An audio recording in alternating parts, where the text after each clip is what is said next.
বলতে শুরু করি। আমরা দুইজনই বিছানায় শুয়ে শুয়ে কথা বলছিলাম আর টিভি দেখছিলাম। আমি দেখলাম টিভিতে একটা দৃশ্য আসছে যেখানে দুইজন একে অপরকে দিচ্ছিল। আমি খেয়াল করলাম বেন দৃশ্যটা অনেক মনোযোগ সহকারে দেখছে। আমি তাকে জিজ্ঞেস করি, সত্যি করে বলো তো, তোমার কি কোনো ছেলে বন্ধু আছে? তুমি কি কাউকে পছন্দ কর? ও বলল, না ভাইয়া, আমার কোনো ছেলে বন্ধু নেই আর আমি কাউকে পছন্দ করি না। আমি আর থাকতে পারছিলাম না, এখন আমাকে কিছু একটা করতেই হবে, কারণ সে এখন অনেকটা ওরকম হয়ে আছে। কিন্তু আমি সরাসরি কিছু বলতেও পারছি না। তবে তাকে রাজি করার জন্য আমার মাথায় একটা বুদ্ধি আসলো। আমি তাকে জিজ্ঞেস করলাম, তোমার কোথায় কোথায় তিল আছে? সে বলল, অনেক জায়গায় আছে। আমিও বললাম, মারও অনেক জায়গায় আছে, আর আমি তাকে আমার তিল দেখাতে শুরু করি। প্রথমে আমার পিঠের তিল দেখালাম, তারপর ওইখানের একটা তিল দেখালাম। ওখানে আমার তিল দেখে হাসছিল। ওর হাসি দেখে আমি ওকে বললাম, তুমিও দেখাও। শান্তা তখন তার হাতের তিল দেখালো। আমি বললাম, আরও কোথায় কোথায় আছে দেখাও। সে বলল, আমারও তোমার মতো ওখানে অনেকগুলো তিল আছে। তখন আমি তাকে বলি, তুমি চুপ করে থাকো, আমি দেখে নেব। এই বলে আমি তার কোথায় কোথায় তিল আছে সেগুলো দেখলাম। বন্ধুরা, তোমাদের একটা কথা বলতে চাই, আমি তোমাদের সর্বদা হাসি খুশি রাখার জন্য খুব কষ্ট করে ভিডিও বানাই। তাই তোমাদের কাছে অনুরোধ থাকবে, অবশ্যই ভিডিওটি দেখে একটি লাইক করবেন এবং আমাদের চ্যানেলটি সাবস্ক্রাইব করে পাশে থাকবেন। আমি নিজেকে আর সামলাতে পারছিলাম না, সব কিছু ভুলে গিয়ে তাকে বললাম, আসলেই তুমি অনেক সুন্দর, আর তোমার তিলগুলোও সুন্দর। শান্তা কিছু বলল না, শুধু আমার দিকে তাকিয়ে রইল। তারপর 1 ঘন্টা মিনিট পার হয়ে গেল। তখন শান্তা কান্না কান্না মুখে বলল, ভাইয়া, আমরা যা করলাম তা কি ঠিক? যদি কেউ কোনোদিন জেনে যায় তখন কি হবে? আমি বললাম, তুমি কেন এত চিন্তা করছো? তোমার কি ভালো লাগেনি? তখন সে বলল, হ্যাঁ। তো আমি বললাম, তাহলে এত ভয় পাচ্ছ কেন? আমরা তো আর কাউকে বলতে যাচ্ছি না। তখন সে বলল, তা ঠিক। আর আমি আদরের ছোট বোনকে বলি, এখন রাত অনেক হয়েছে, এবার ঘুমিয়ে পড়ো। সকাল আনুমানিক 10টায় আমার ঘুম ভাঙে। উঠে দেখলাম শান্তা এখনো ঘুমাচ্ছে। আমি ওকে ডাক দিলাম আর বললাম, তাড়াতাড়ি রেডি হয়ে নে, বাড়ি যেতে হবে। তারপর গোসল করে আমরা হোটেল ছেড়ে বাড়ির দিকে রওনা দিলাম।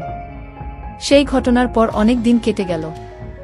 বোন এখনো সেই ঘটনা ভুলতে পারেনি। আমার সঙ্গে ঠিকঠাক কথাও বলে না এখন। আস্তে আস্তে একটু একটু করে সব ঠিক হতে থাকলো। বোনও লজ্জায় কাউকে কিছু বলল না। এইভাবে আস্তে আস্তে মোটামুটি ঠিক হতেই আমি আগের মতো সুযোগ খোঁজার চেষ্টা করতাম। একদিন আমরা সব বন্ধুরা হোলির দিনে অনেক মজা করি। বাইরে বের হই আর বিভিন্ন মেয়েদের বাড়িতে গিয়ে তাদের রং দেই। এই বছরও তার ব্যতিক্রম হলো না। সবাই মিলে সকালে একসঙ্গে দেখা করলাম। আমরা 3 জন বন্ধু ছিলাম, অন্তু, শিপলু আর আমি। সবাই মিলে বেরিয়ে লিস্ট তৈরি করলাম কার কার বাড়ি যাওয়া যায়। এইভাবে ঠিক করে প্রত্যেকের বাড়ি গিয়ে তাদের রং মাখাতে থাকলাম। হোলির দিন হলো এমন একটা দিন যেদিন সুন্দরী মেয়েদের সুন্দর বিনা বাধা রং দেওয়া যায়। আর আমাদের মতো ছেলেরা তো এই সুযোগগুলোই খোঁজে। আমরা সবাই যত সুন্দরী মেয়ে আছে তাদের বাড়ি গিয়ে প্রত্যেকেরই হাতে রং লাগাতে থাকলাম। কেউ কেউ আবার সুযোগ পেয়ে কারও দিত।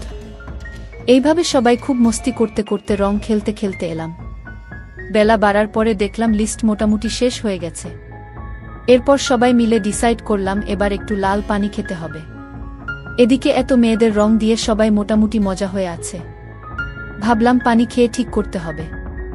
এইভাবে পানি খেতে খেতে সবারই মোটামুটি আনন্দ হয়ে গেছে আর আনন্দের ঘোরে আরও ইচ্ছা জেগে উঠল। এমন মনে হচ্ছিল যে এখুনি যদি কাউকে পেতাম একদম দিয়ে দিতাম। সবাই বলল, আরে যেভাবে হোক একটা জোগাড় কর না। অন্তু বলল, চল হোটেলে যাই। শিপলু তাতে সাইও দিল। কিন্তু আমি বললাম, দরকার নেই ওখানে যাওয়ার। তখন অন্তু বলল, হাতের সামনেই ফ্রেশ একজন আছে তো।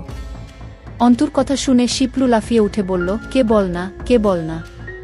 আমি কিছুটা বুঝতে পারলাম অন্তু কার কথা বলছে।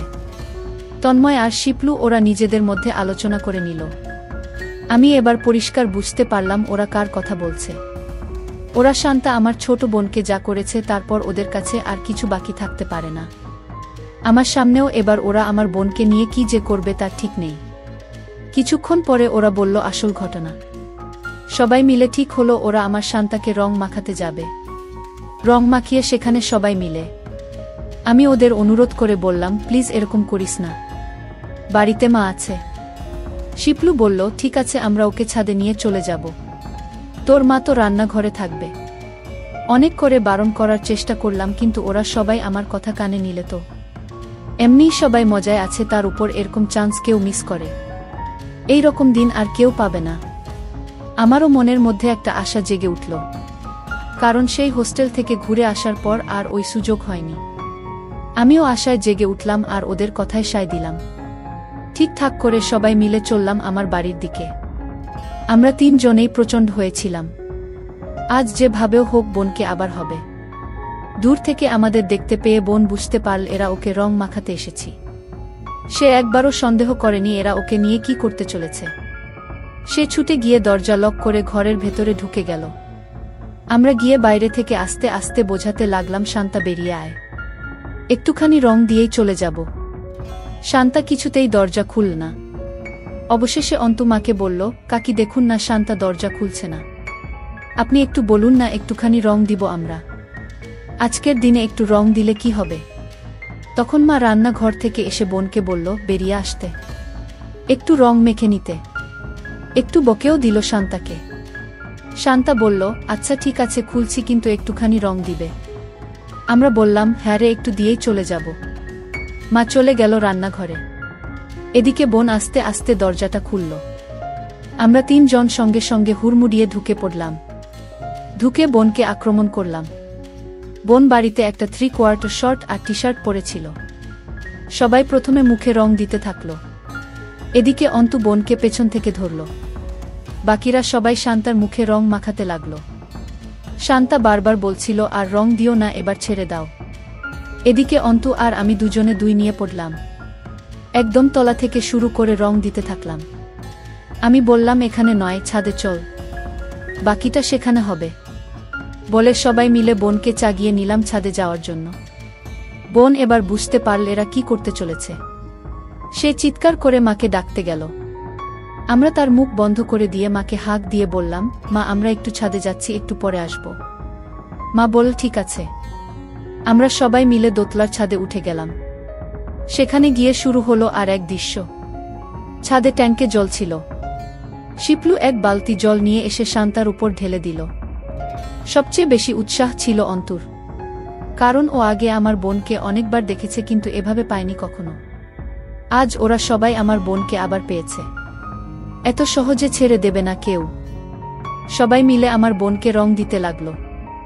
সবার ইচ্ছা পূরণ করতে প্রায় 1 ঘন্টা সময় পার হয়ে গেল।